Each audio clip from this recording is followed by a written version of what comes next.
আসসালামু আলাইকুম, hello everyone, আশা করি সকলে ভালো আছেন। পোস্টার এসে গেছে অন্তরাত্মার। ইয়েস, এটা প্রথম পোস্টার। দেখুন, অনেকটাই রোমান্টিক এবং ড্রামাটিক হতে চলেছে। শাকিব খান দর্শনা অনেক হল পোস্টার তিনটে এসে গেছে না, এই লুকটা অ্যাকশন লুকে দেখা যাচ্ছে, অর্থাৎ ছবিতে মারাত্মক হবে, এতে কোনো সন্দেহ নাই। আগামী ঈদ উল ফিতরে মুক্তি পাচ্ছে অন্তরাত্মা, এতে কোনো সন্দেহ নাই, কোনো সন্দেহ নাই, কোনো সন্দেহ নাই।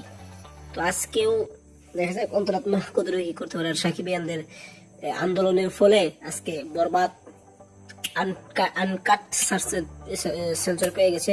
তবে তারপর একটু সন্দেহ থাকে, আপনারা দিয়ে দেন এই যে কপিটা আছে, ওই কপিটা দেন।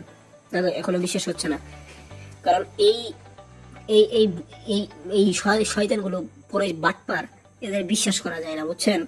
এই যে এই সেন্সরের এরা কুত্তাদেরকে বিশ্বাস করা যায় না, এদেরকেও বিশ্বাস করাটার মতো না, এরা কুত্তার থেকে জঘন্য।